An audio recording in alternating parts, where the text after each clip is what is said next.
everyone, and welcome to today's exciting virtual event on how to find great real estate deals. Hosted only here on StreamYard, we're also live on Facebook and YouTube. So, welcome and hello. I am Sophia, your host from the Real Estate IQ marketing team, and I'm all thrilled to have you all join us here today for what promises to be an insightful and action packed session. Today, before we start, I would like to introduce ourselves. We are Real Estate IQ, and we are a lead generation company that offers many solutions to your real estate needs. So whether you're looking for education, for leads, for a community to be part of, to help you get through your deals, win your first deal, then you've come to the right place. And we're so excited to have you here with us. So, again, today we will dive into the world of real estate investing with none other than our speaker for today, Steve Liang. He's one of the co founders of Real Estate IQ, and he is a powerhouse in the real estate industry. He's a speaker, a mentor, and also an innovator, and he's a leader again in the real estate scene. And he's here to share his proven strategies for uncovering high potential real estate opportunities. So, without further ado, I want to welcome to the stage Steve. Hello, Steve.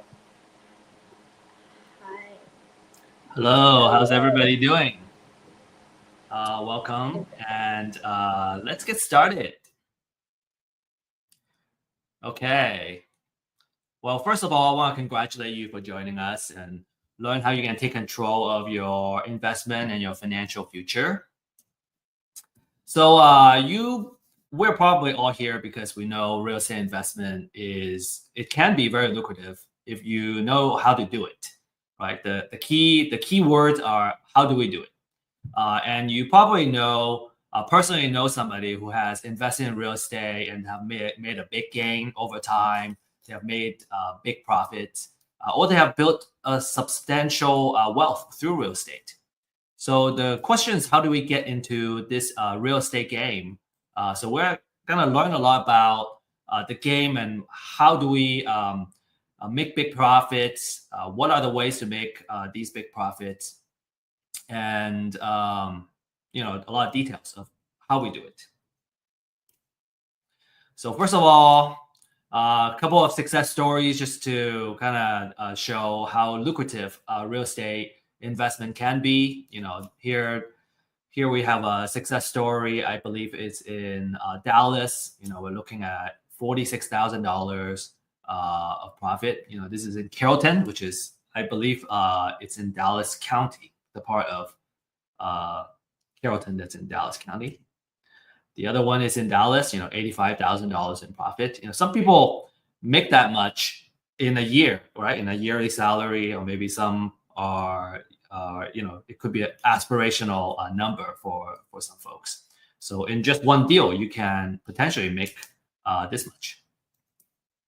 So the natural question is, how do I find these deals and how can I make money from these deals? So we're going to talk about all these, and we're going to dive in detail today.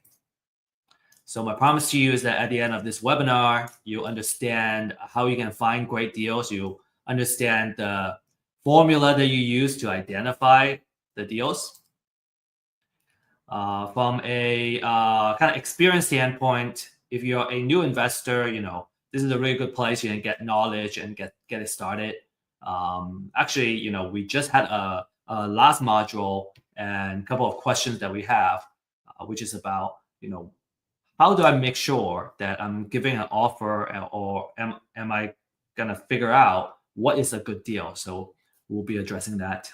And if you're an experienced investor, you want to know how to generate leads and you want to look for new ways to find deals and generate leads, this would be a really good place too. From an exit strategy, finding deals is the start of everything, right? Lead generation. So wholesale, fix and flip, buy and hold, it all applies. So just a reminder, I have found that turning off notification and distraction is a big part of productivity and focus. And so just want to encourage you to do that. And also use the chat to introduce yourself. I have found that the folks that get connected and stay connected during classes, they tend to do more business over time together. And so make sure you're taking advantage. You're already here. You're spending the time here. So just make the most out of your time in this class. Okay, so make quality connections. So disclaimer, we show this in all our webinars, is that, this is for educational purposes only, right? Make sure you always do your due diligence before making any investment decisions. We don't offer any advice in investment, financial, or legal. All right, a little bit of background. I'm an executive partner of Real Estate IQ, and over the years, I think just through doing and building the business, I would say my strength is probably more in the marketing side and the data side. My background is in science and engineering, and I was always interested in real estate.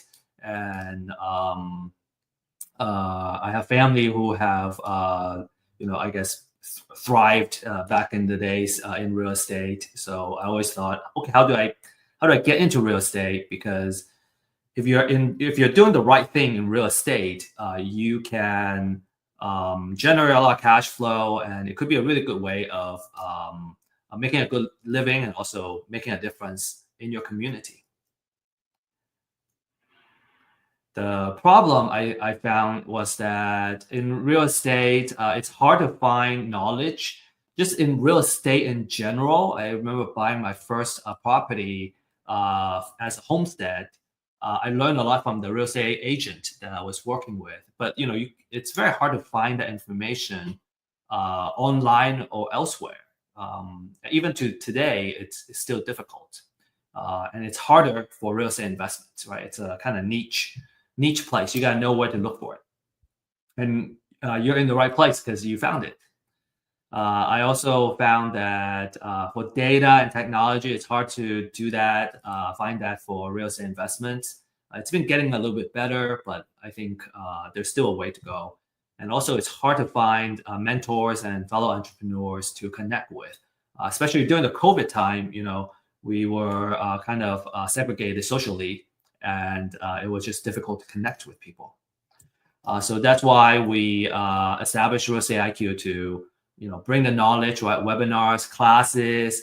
We also have paid workshops that you can take advantage of, and where we do deep dive in certain topics like fix and flip or buy and hold type of strategies.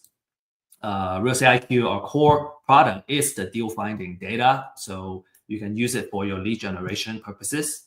And finally, we are here to establish a community, right, to really kind of offer the support, because sometimes you got the knowledge, you got the tools and the data, but there are places where we just we get stuck. Sometimes it's a very, very small thing, but if we don't know how to do it, we just don't know. And so having that mentor and coaches that we can easily connect with and ask for help, I find that tremendously valuable. I have certainly benefited from that myself. Sometimes it's just like, okay, how do I fill out this section of a contract? If you've never done it before, you just don't know. And having somebody that walk you through it is just so valuable. Very, very appreciative of all the help I have personally got. And so we also want to offer that to you. All right, so that's kind of the background of real estate investments, and what we're looking at, what we're offering. And so now let's dive into the real estate deals. Right? What are great real estate deals? Okay, so we have like two main agenda today. One is the business model, and a business model basically is how do you make money, right? How can you basically build a business, and how does this business make money through real estate? And I think when we can certainly look at a real estate deal and go, oh yeah, I'm making a profit off of one deal. But my question back to you would be, is that repeatable, right? If it's a business model, it is by definition, it's repeatable. and it can consistently make money and generate sales and revenue for your business. The second one is we're gonna talk about the different sources of where we can find the deals, and I will also give you kind of a little bit of insider tips of where the deals are. All right. So in terms of business model, the three main strategies are buy and hold, which means you buy the property, you hold it as a rental, and you become a landlord basically. And the tenant is gonna be paying you rent on a monthly basis. And this business requires the most amount of capital because you need to put down the cash in order to hold the property. Now there are ways to kind of build up that equity very quickly, called the Burr method. And we may or may not touch that today. But in general, when you're buying or holding a property, you need the most capital because of the down payment that you got to put down. The second strategy is called fix and flip. You buy it, you fix it up. Now you added value to the property, what we called forced appreciation. So we buy it at this price, we fix it up, we force it to appreciate at this value, and now we can sell it to a retail buyer, and we can make a profit in that difference. And then the third strategy is a wholesale. It's called wholesaling, which means you find this property and then you can sell it to another investor. And typically the investor would either be looking for a property for buy and hold or fix and flip. So your buyer, in this case, you're buying as a wholesaler, you're buying it from the motivated seller, and then you immediately sell it to a what we call an investor buyer or professional buyer, because they are kind of constantly looking for houses where it makes sense for their buy and hold or fix and flip business model. It's very important to talk about this here, is that when you're in the buy and hold business, you are in the landlord business. So you may, let's say you want to do the property management yourself, you would kind of gear towards your business system on looking at tenants, right? Dealing with the tenants, communicating with the tenant, leasing the property, and so on and so forth. You'll be focusing a lot on that. With fix and flip, you would be kind of in the construction business, right? You're buying the property, you're gonna fix it up, right? You're gonna do a lot of things on that property itself to force the appreciation. So let's say you do quite a few of these flips at the same time, you're basically running a construction business. And then finally, in wholesale, well, you are going to be interacting with a lot of motivated sellers. And on the other side, you're going to be interacting with a lot of professional or investor buyers. Well, you're kind of in that marketing and sales business. Okay, so those are kind of the focus that you're going to be in as you kind of decide what business model it is. And some people use a hybrid business model where they focus on two or all three of these strategies in part of their business.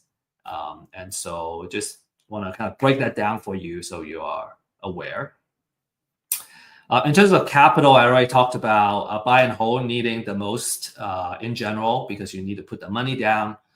Fix and flip, it's going to require less personal capital if you borrow money from a hard money lender or a private money lender, which is what a lot of fix and flippers do. Now, in order to get funding and financing, the lender usually wants to see that you have some skin in the game.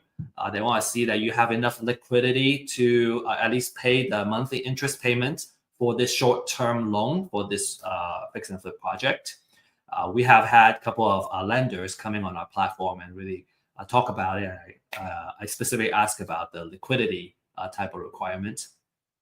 And then for wholesale, in general, it doesn't need much capital at all for the property itself. Maybe you need some transactional funding to help with the transaction to happen.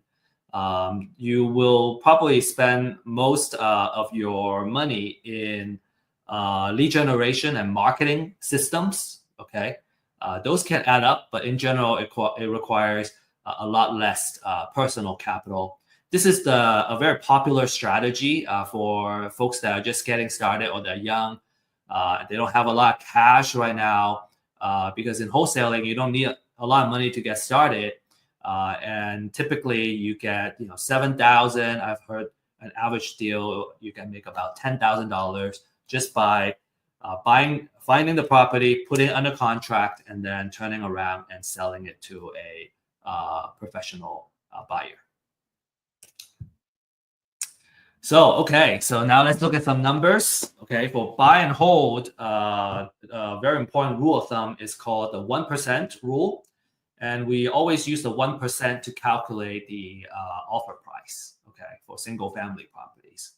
So the 1% rule basically says that if I buy this property and I can rent it out for 1% of how much I buy on a monthly basis, then it would be a good deal. So it's just a very kind of rudimentary, preliminary rule, general rule of thumb, right? Because when I see a house that's say $150,000, I go, okay, can I rent it out for $1,500 a month? Right? It's a very easy way to kind of run the calculation. Now, in order to make it fit, right, to come up with that offer price that fits a 1% rule, we just need to do a little bit of kind of that manipulation where let's say I can find out what the market rent is, the market rent is, and let's say in this case, it's $2,500 a month, right? So in a big metro area, $2,500 can be very normal, or maybe even on the lower end. In the more rural area, this rent can be a little more than people are used to paying. So it all depends on your local area.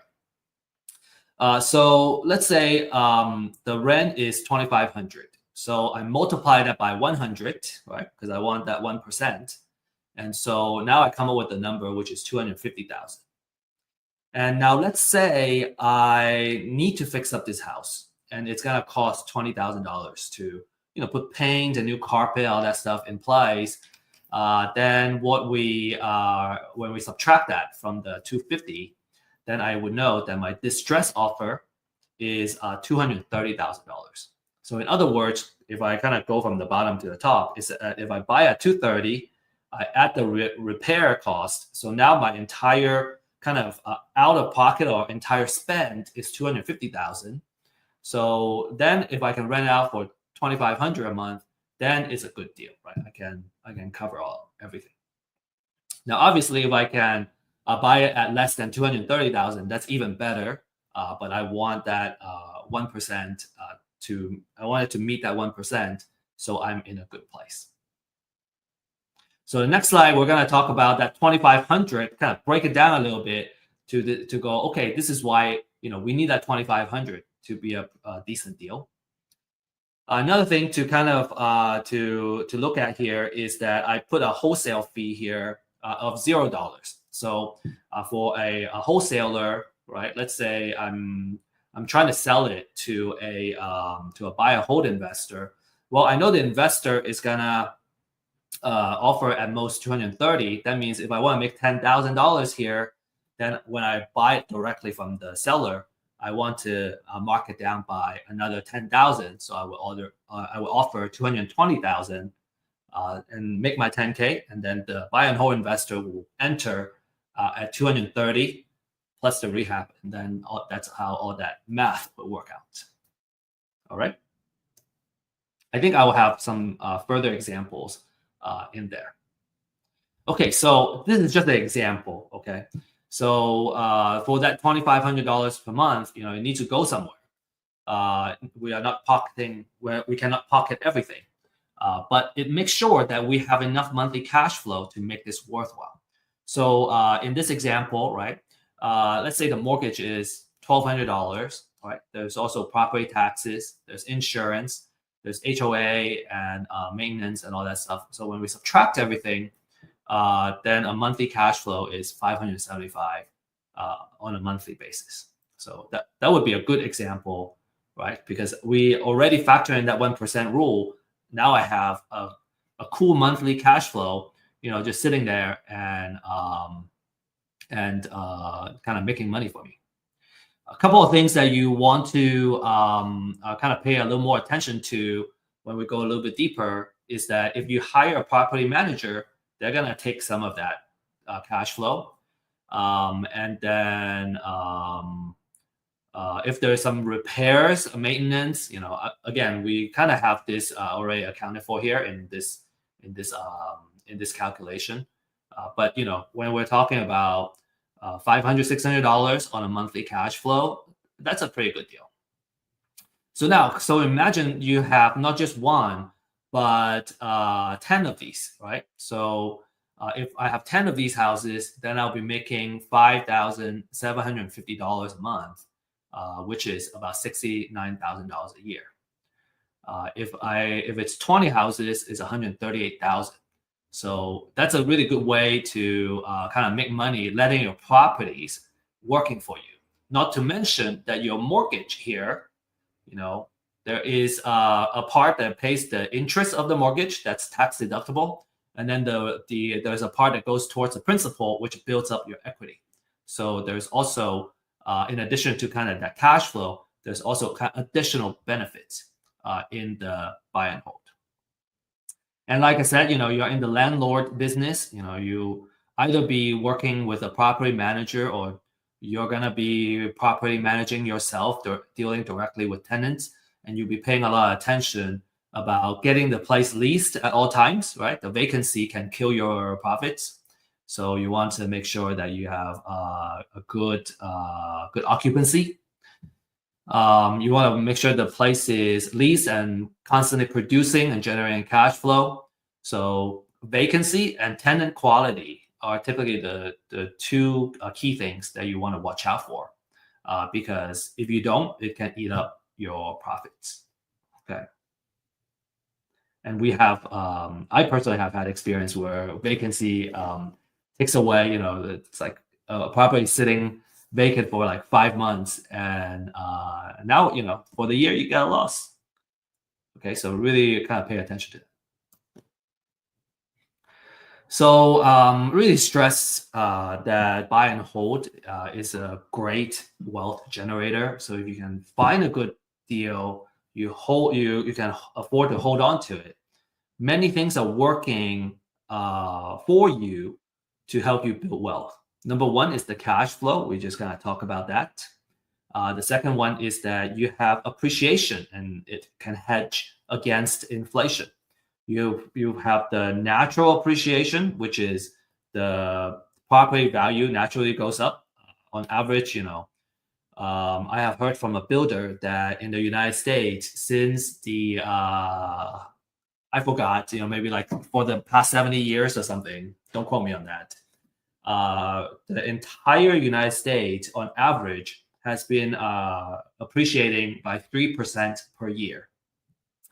And that's the entire United States. Some metro area where it's growing faster, maybe doubling that. So you might have seen your property, if you have been holding properties, that the value has doubled in like 10 years, right?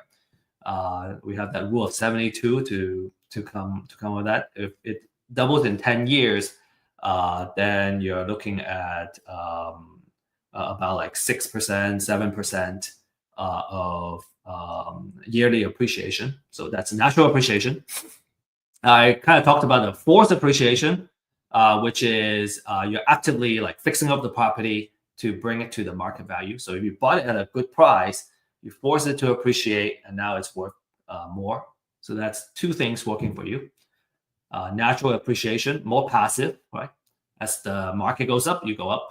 Forced appreciation is more active. You fix it up and you bring up the value. You also have tax savings, right? You got depreciation, taxes can be written off. You can also write off operational expenses in the property. And then finally, I kind of talked about that, which is the loan pay down, right? So as you pay more and more towards the principal, your equity gets built up, and then now you own the property, say outright, and And now, every single month you just have free cash flow, basically, that you don't have to pay any more mortgage of if it's already paid off. So you have like kind of four main things working for you when you do buy and hold, which is a fantastic way to build wealth slowly through real estate. A lot of people love that. All right, so next let's talk about the fix and flip. And in fix and flip, we do the 70% rule. So that's another rule of thumb, right? So we talk about 1% rule of thumb. I kind of talk about the rule of 72, which I didn't really go into too much detail. We can deep dive into that another time. The second main rule is the 70% rule. Okay, so for the 70% rule, you use the 70% rule to calculate the offer price. So what that means is, well, I want to only put in as much as 70% into the property because I need that 30% to pay for all my other costs and still make a profit. That's basically what it is. So if I know what the after repair value, which is the market value after the house is all fixed up, if I know it's $500,000, I take 70% of that, and that would give me $350,000. And let's say in this example, the repair budget is going to cost $70,000. So we subtract all that stuff, and our distress offer would be $280,000. I talked about the 30%, so let me give you an example of what the other 30% could be. In this example, okay, so 30% of the 500,000 is 150K, but we don't pocket all of that, okay? There's also all kinds of costs that goes into the just cost of doing business, and but we'll still be looking at a decent enough profit, okay? So in this case, there's closing cost, there is holding, right? So every day there is insurance. There is utilities, water. There is I guess the interest cost, daily interest cost is part of the financial cost. So all of those kind of adding up will. So you as a fix and flipper, you want to manage your cost, and I think in general is by reducing your holding costs by making sure that your project doesn't run a long time, because the longer it takes, you're going to have a higher holding cost, and then your financial cost is going to be more as well if you got the funding from either private lender or hard money lender. But then you still have a very decent sized profit at the end of the day, and that's a short-term gain. It's a fantastic return for just one project. So if you just do one or two projects at this kind of a number on a yearly basis, that's already a pretty good place you want to be. Obviously, if you do one per quarter, now you might be making more than a regular salary. Okay, now remember I said for the fix and flip business, you are in the construction business, which means that a lot of your attention should be in the rehabbing of the property, and you need to make sure the rehab budget or the rehab project stays on time and on budget, right? And you're not compromising too much on quality either. You want to have good quality so you can actually sell it. And so cost overrun and project delays can eat up this profit. Lastly, we have the wholesale business. Wholesale, again, is very popular. It doesn't need a lot of capital to get started. You acquire the distressed property directly from the motivated seller, and then you can sell it to an investor. And now that said, we have clients that also are using our data because they wanted to go directly to the motivated seller instead of buying from a wholesaler. So you just want to be aware that in this case, you're kind of right. You're saving the wholesale cost to you don't have to pay a wholesaler, but now you're also kind of adding that marketing operations in your business to acquire deals.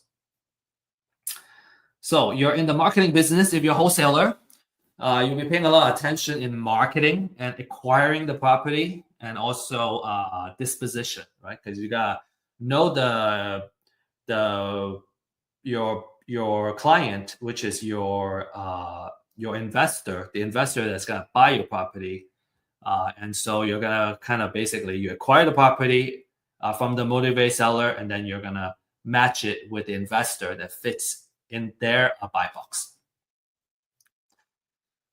This is let's see. A lot of investors start out kind of buying deals from the wholesalers, and then over time, as they gain more experience, they go, well, maybe I can do my own marketing, and I can reduce my cost of acquisition, and they can basically you're acquiring the property directly from the motivated sellers.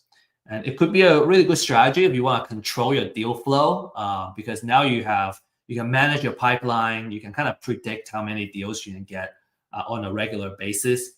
And you don't have to kind of acquire the deal from somebody else and maybe kind of compete with another investor to buy the deal. You can also kind of pick and choose the best deals to keep for yourself. And then, you can wholesale to, say, another investor. Okay, so just really quickly, kind of the math of as a wholesaler, what you would make. If you recall the example that I had before, the distress offer was 230 if I'm a buy and hold investor.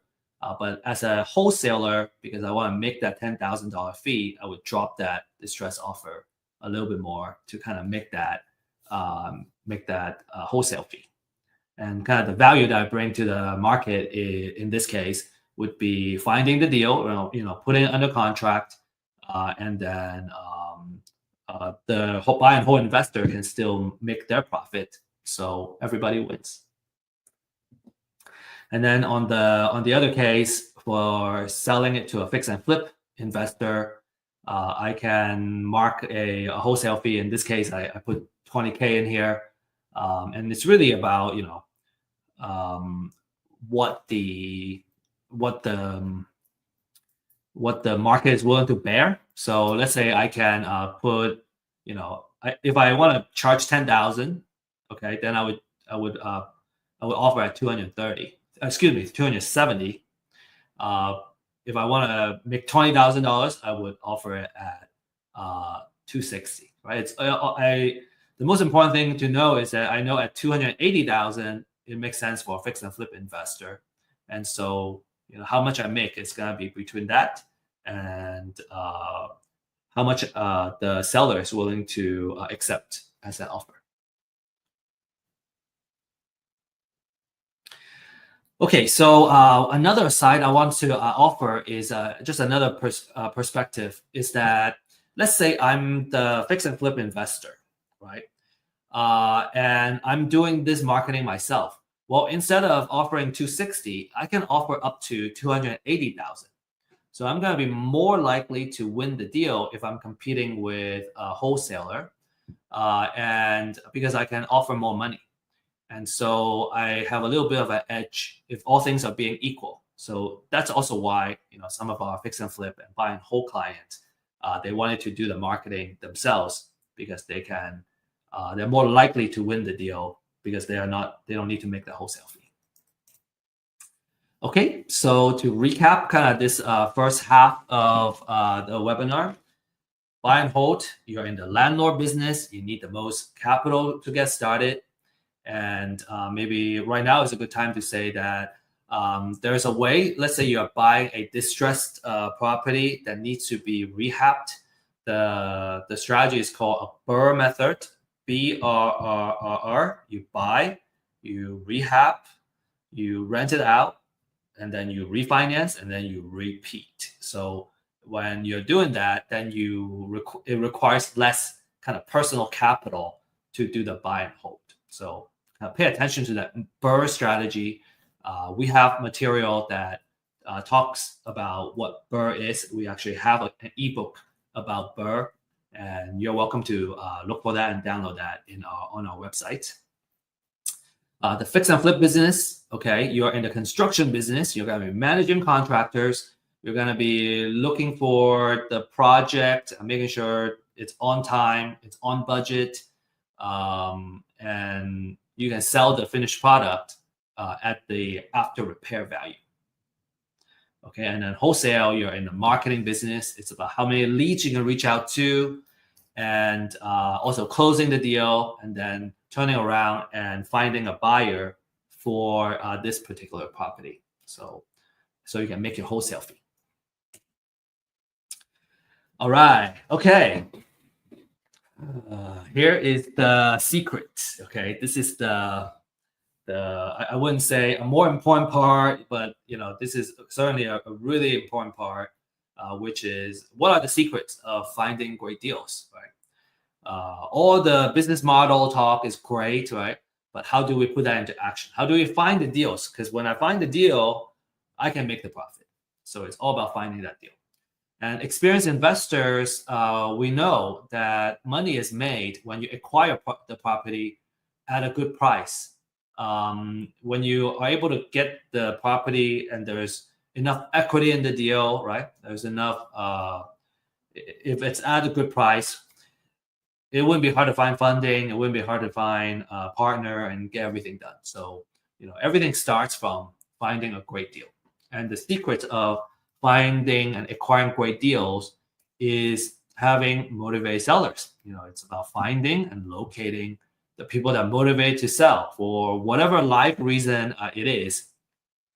And I would say that in general, there's a need for immediate cash, for one reason or another. And we'll talk about the different life reasons. All right, life happens, and because of that, they are in some form of financial distress. And because real estate is not liquid, in order for them to sell quickly to address the life situation, they tend to need to accept a lower price than what the market is going for, so they can sell quickly. And I think I'm just gonna leave it at that. There's so much more I can talk about. Okay, so the concept is called live data, and live data is basically a signal of something that's happening in the person's life. And life happens like every day, everywhere, right? Life happens to all of us. It's universal. Every day, new babies are born, and every day, some people die. So every day, some people get married, some people get divorced, and sometimes they get into financial trouble. And so if you kind of start thinking about the stage in someone's life as they grow up, have kids, get married, have kids, stay in the marriage or get divorced, they get old. There are stages in their life where they're more likely to buy something, sell something, and so on and so forth. So if we can kind of really capture that information, capture that data, capture that life-changing events is what I call it. And for those who have have been on Earth for a couple of decades, you probably have personally gone through life-changing events. Sometimes moving from one place to another can be a big life-changing event for some people. You agree that life events are so powerful that many times all we can do is kind of play catch up and deal with it, deal with life. So imagine that if you are a marketer, right? How valuable that data is, because when I know that data, I know kind of in general what they need. And so if I know this person is about to get married, I can kind of predict that maybe they're already looking to buy another house, or in a couple of years, they're going to be upsizing, and then they're going to want to buy another house and probably move from, let's say they were living in the city before, they're going to want to move to a bigger place in the suburbs. And so, just kind of in general, in theory, right, the different products and services that you can offer them is tremendous, right?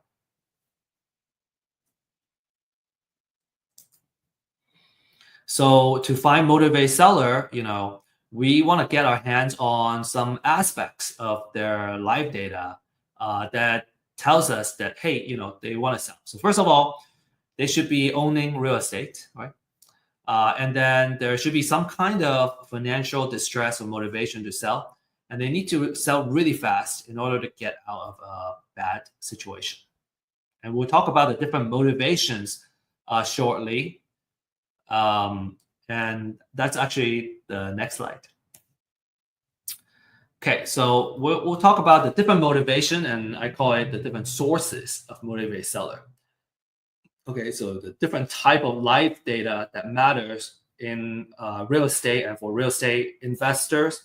And you can imagine like this is the kind of data that also makes sense for a real estate agent. If you're in the listing world, you're looking for folks that are motivated to sell. Now, some you can help as a listing agent. Some are a little bit harder to help. Say it's like a foreclosure and they get foreclosed very quickly.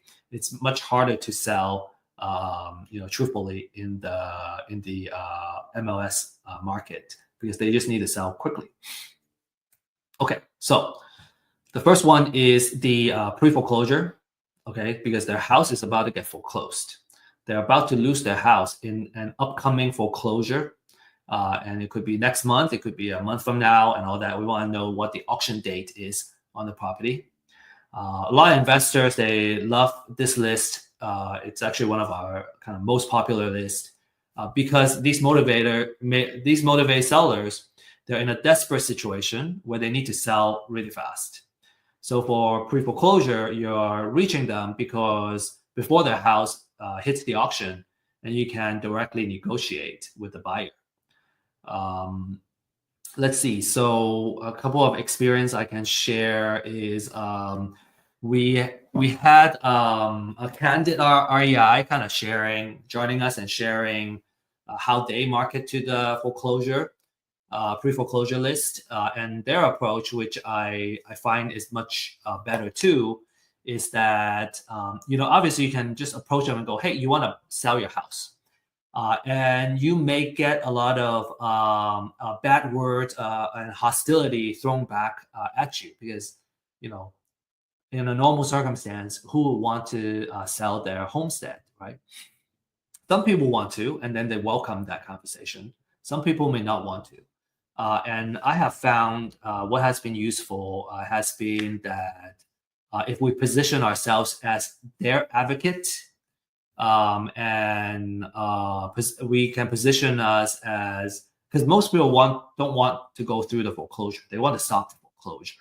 And so a really good approach that I found useful is to create the mindset, right? First of all, having the mindset and also having marketing material that helps them stop their foreclosure.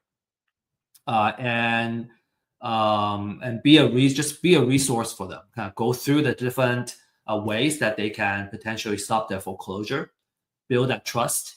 And maybe there are times where you go through that and they don't need to go through the foreclosure anymore.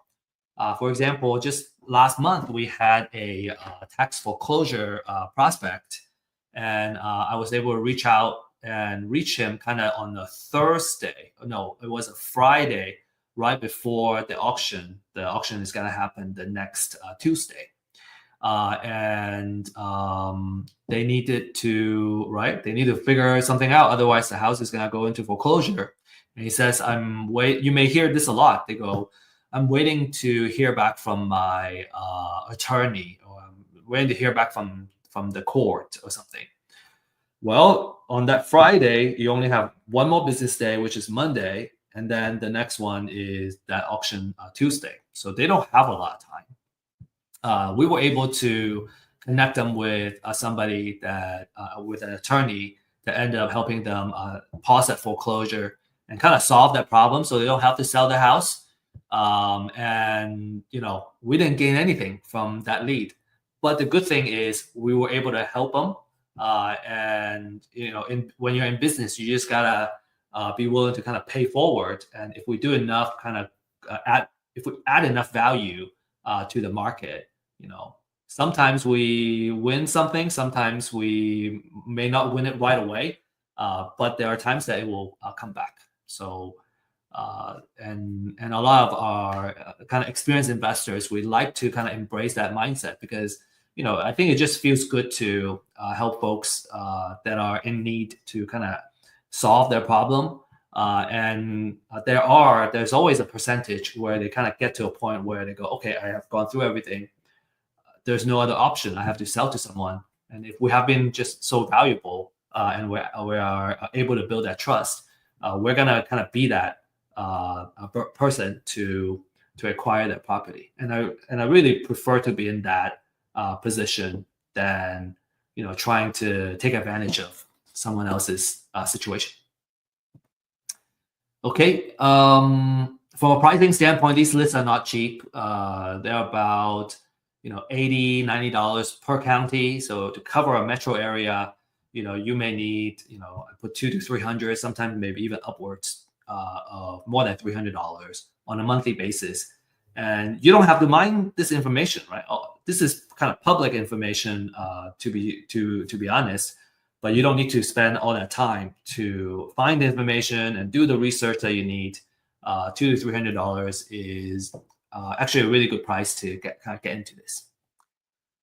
So for Real Estate IQ, we have a disruptive pricing that we'll be sharing kind of at the end of this webinar, just to make sure that we are offering really, really awesome data to help you get started and find success in the real estate investment game. All right, the next one is called the appointment of substitute trustee. And what this is that a lot of savvy investors, they like to reach out to the property owner before they hit the foreclosure list. And when we look at the foreclosure process, what happens is when a lender wants to start the foreclosure process, a national lender will typically name a local trustee before filing for foreclosure, before filing for that foreclosure paperwork. So the appointment of substitute trustee is de facto a signal that the house is going to go into foreclosure. So that's why we call it a pre-foreclosure. By targeting these homeowners, what you do is you get more time to market to them and build trust. And it could potentially give you a leg up over your competition. You could be the first person that reaches out to somebody that is going to eventually go into foreclosure. We have a very popular class. It's called The Secret of Building an Endless Deal Flow, that focuses on how to put together a marketing campaign and building a consistent pipeline for deals. And if you are interested in kind of, building, learning more about marketing and nurturing leads and all that, which is, very fitting to this type of leads, I would highly recommend that class. Okay, next we have probate. So heirship and guardians are all kind of related to this category. So what happens is if someone owns real estate property and they pass away, and they will end up leaving the property to their heirs. And if there's if there is a will in place, it will go into probate. If there's no will in place, it will go into an affidavit of heirship. And when it comes to kind of the handling of the estate, well, the house is an inheritance, right? Maybe there are a couple of potential motivations. It could be that there's enough equity in the house. They just want to cash out and kind of pay for other things in their life. It could be that the house is sitting there, it's not generating money right now, right? It's vacant. Grass is growing. It's a headache to maintain the property. It could also be where there is a estate tax that needs to get paid. So they will end up needing to liquidate the real estate property in order to pay for all the taxes and expenses that has to do with dealing with the estate. This is a very, very lucrative type of lead, and the market is about $3. Some may even charge $5 for every one lead, because they're so lucrative. A lot of experienced investors, they love probate because there tend to be a lot of equity in the house. It could be where the house has already fully paid off, or they have been paid off for so many years. They have been paying down the principal for so many years that there's a very small amount of loan that's still being owed, and there's just a lot of equity in the property. And when it comes to the heirs, a lot of times they just want to cash out. They don't really care about maximizing the how much they can get on the market, and they would just sell it to an investor. Now, obviously, different cases are different. There are some heirs they want to sell it on the market as an estate sale, and because at the end of the day, they want to kind of maximize how much they can make out of it. So, but anyway, the probate can be extremely lucrative. Another very popular one is evictions. So, if a landlord needs to evict a tenant, it usually has already caused a lot of financial a loss for the landlord. The tenant may have ripped the house apart before they get evicted. So these landlord may be just like, hey, I bought another house and I didn't want to sell this house, so I turned this into a rental property. But I didn't know how much work it takes to be a good landlord, and I'm just tired of dealing with this loss. I know of a lot of professionals, say they're in accounting or they're CPAs. They just don't love being a landlord, and so they just want to exit, and that's also a very good motivation to purchase the property from them. And another potential scenario is it's a landlord that has a portfolio. This is a professional landlord, and they just want to cash out and they retire. And that's also a really good opportunity for you. Another one is divorce. They need to get cash out. There could be pending lawsuits. There could be something that forces them to one of the party to sell the property. Maybe they just need to sell it and kind of split up, and so they're also very motivated to sell.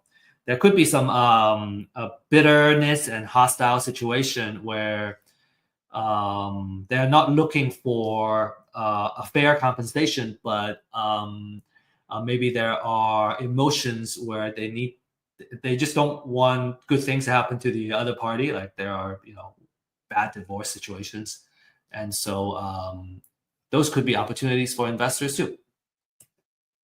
All right. There are, some additional motivations. They're not as strong, and you don't have like a super desperate seller like the previous ones. Right. Foreclosure is like the most desperate, most motivated type of situation.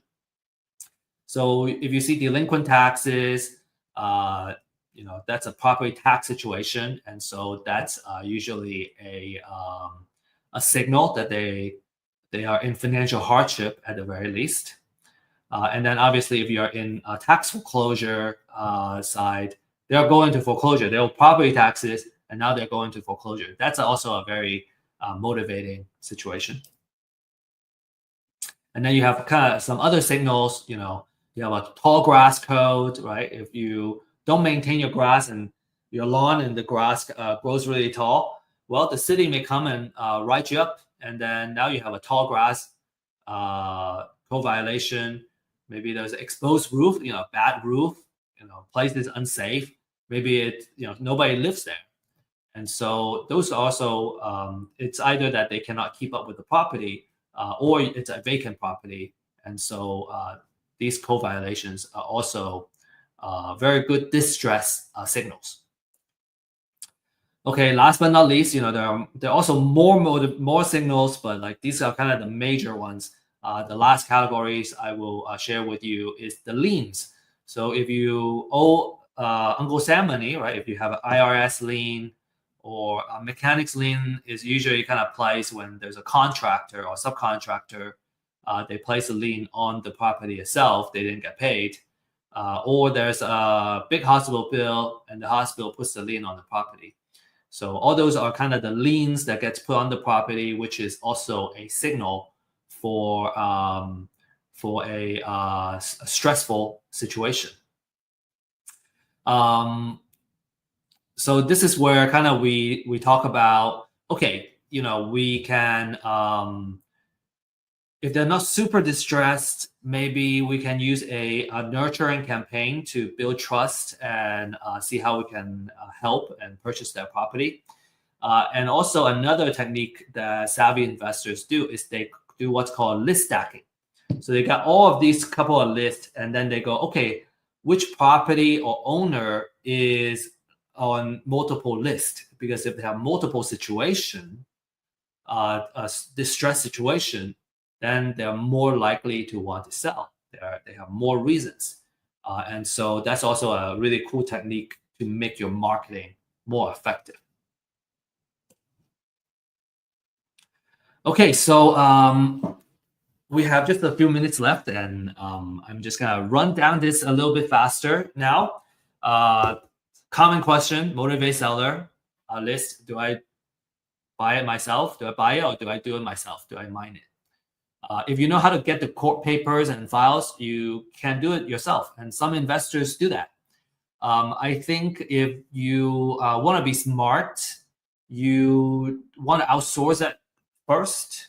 I might have talk about this in my other classes. You may want to outsource it first, and then because you want to learn how the sausage gets made and like learn how it works.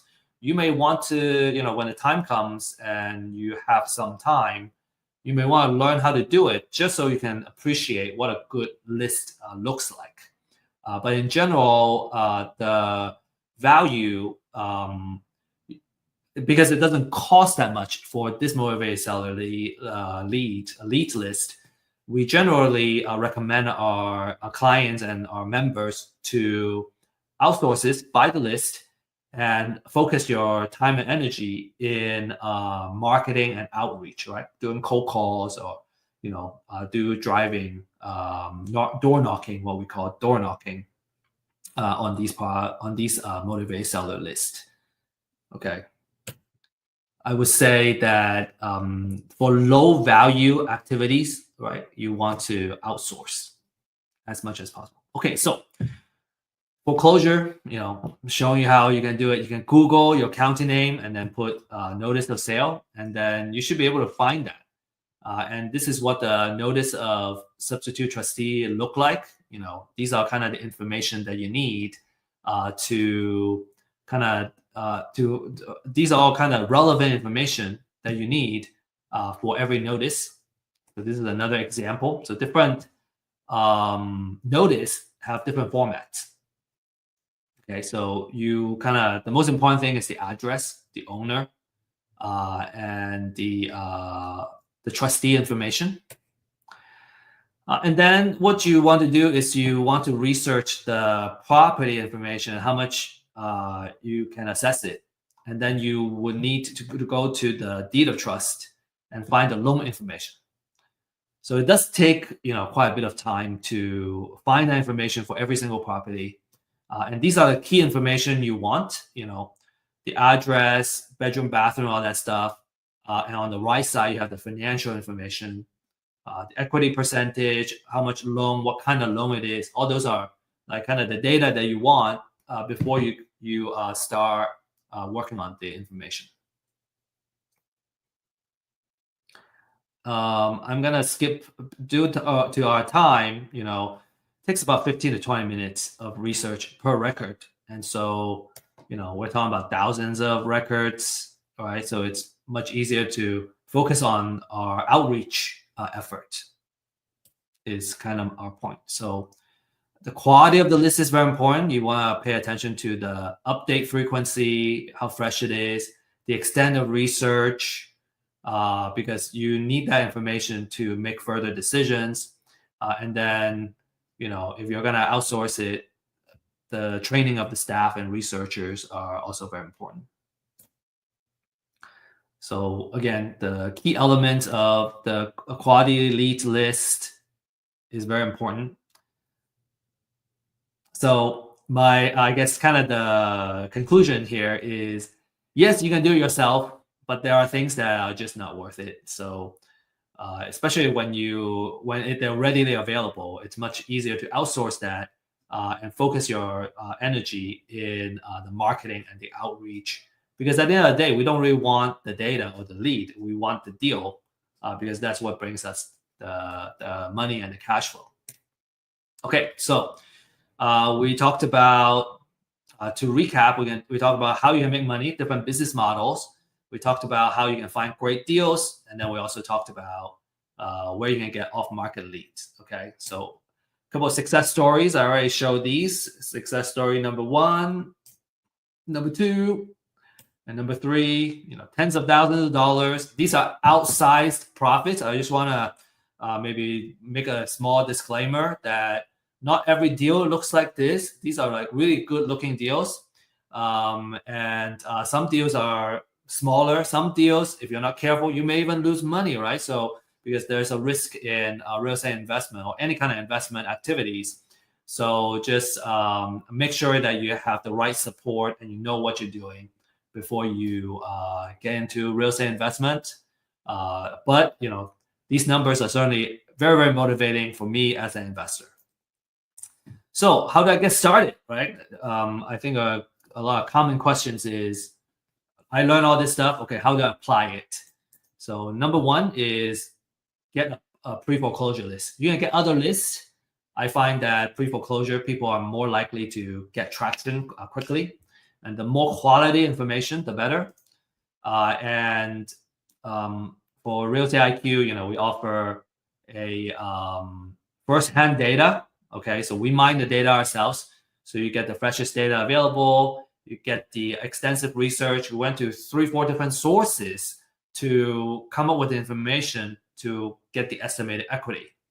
And then for a limited time, you still can access this disruptive pricing. Number 2 is to find a mentor or coach that can really hold your hand and walk you through it. You can certainly do it yourself. It's just so much easier to have somebody that we can reach out to, because I think it's easier when we don't have to repeat the same mistakes ourselves. And then when you're really serious about a particular property, you want to be able to do the title research and see all the liens that's on the property. And the cost is between $40 to $75 per property. You may be able to skip that if you're gonna close the property with a title company. They can do some of that research, but you usually need to have the contract in hand and you're ready to close before that happens. So a couple of success story. Justin got new leads, right? A steady flow of influx of new leads to get started. Ismail, an average deal of $8,000. He made 10 transactions already. And then Daryl, got 2 deals under contract. Excuse me, four deals under contract, and about $1 million in that value, and he's expecting to make 10 to 15% of the profit margin. Okay, so if you're interested to learn more, learn more about real estate, ask about our community membership, and what are the next steps. We're here to guide you. And when you're ready to get started, then you can kind of see what the solutions are all about. You can schedule a 30-minute complimentary one-on-one consultation. And if you need help closing your deals and whatnot, we have folks that can partner with you and help you with these deals. And so you just need to send an email out to me. Finally, is a couple of additional things you want to learn by doing. And so we have a online meetup that meet on a Friday every Friday at 9:30, where we teach about different ways of investing, and especially if you have a deal that you don't know how to do, you have a lead, we can give you the coaching and what the next steps are to keep the deal moving, all the way where you can close and dispose and make profit off of your deal. Very, very last thing, we hope you learn a lot from this class, and And if you did, please scan this QR code. Give us some feedback. How can we make this event more? How can we make this webinar more valuable for future attendees? And for filling this out, we'll also give you a special gift. Okay, that's all we have. And I want to say best of luck and happy investing. And I'm ready for questions as well, if we have questions.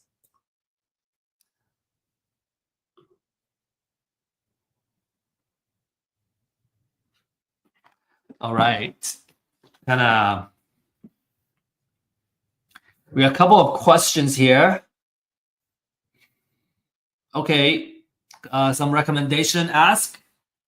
Tracy is asking, can you repeat again what we can do as an investor? I have low capital, just starting. I would say wholesaling, it would be a good way to get started. It doesn't require a lot of capital. You do need a small amount of marketing budget on a monthly basis, and you want to budget, I would recommend 6 months, okay, 3 to 6 months. So let's say you have $500 every month to kind of invest into this, right, to build your marketing, and you also need your time, right? I would try to say try to be consistent on a daily basis, because having a habit is very important when it comes to getting something done, getting something happen, and having consistent operations. And so kind of have that in place. So for 6 months, you're just obsessed and focused on creating value and getting your deal. So that would be my recommendation. Really good questions. Okay. Maya, can you explain the fix and flip idea a little more? Do we sell at 70% more or 30% more? Okay. Let's see. So this is our formula. 70%.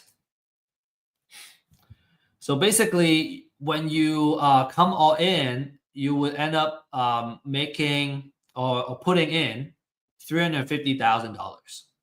So the house is gonna have $350,000. You're gonna sell it at $500,000. So you're gonna be selling it.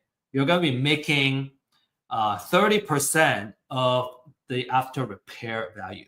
Okay, that 30% is how much your kind of gross profit is. And I say gross profit loosely because it's not exactly what it is, but you make that 30%, and that 30% goes into paying your other costs, and then you get your gross profit. What marketing do you use to do on your deals? We are using cold call. So basically, what we do is we sign up for the premium plan that has phone numbers, and also comes with email addresses. So that helps us do the outreach of phone calls and also emails. Some people use mass texting as an outreach. I have also used Facebook ads, and those help. Okay, Craig asking, does forced appreciation still work even though the community is not attractive for investors? Does forced appreciation still work? If the community is not attractive to investors, I think that's pretty broad comments, Craig. I would say if it's not attractive if the community is not attractive, is it one investor, or do you talk to 100 investors and they all say no? Because if that's a no, that would probably mean nobody wants to live there, and the market value is not worth it, right? There's no market value. Usually, your after repair value is based on what houses are selling for in that area, and that's a very it should be an updated market data. And so when that happens, then you have the market value, and then I would say forced appreciation should work. If it's a good deal, an investor should find it attractive. Okay, there's a question about distress offer. Okay, so what's a distress offer? It would when we say distress offer, there's another term called maximum allowable offer.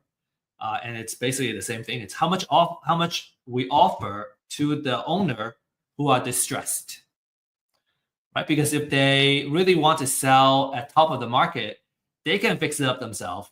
They can sell it in this case at $500,000, but they don't have the cash to fix it up, right? And they're distressed. They need to sell fast, and so that's what we mean by a distressed offer. All right. Okay. So I hope y'all learn a lot. And again, appreciate your questions and you joining us. We do have another event coming up, and that's next Thursday, same time. We have a different format. It's called Ask Me Anything. We have AJ Page joining us, and AJ is a very successful wholesaler. He's from California. I think he hasn't spoken on our platform yet. And so really excited to have him here. He has done a lot of deals in and all kinds of kind of investment strategy. So come prepared if you have questions about creative offers, title, any kind of deal related questions, how to close deals, what are the best software tools to use for your wholesale business. What are the best lead gen techniques? AJ and I have been kind of talking, and we have exchanged a lot of ideas. And he has gave me a lot of tips too on what he's been doing. So I hope you're gonna learn a lot from him next week. Okay, so it's gonna be at 11 a.m. Central Time, basically same time next Thursday, and that's all we got. So appreciate you guys and have a great rest of the day and have a good weekend. We'll see you next week. And remember, if you're really interested in the deal side, tomorrow at 9:30 a.m. Central Time, we have our MAP online meetup. So we can talk about the actual deals and how do we deal with the deals. Okay. All right. Have a great day.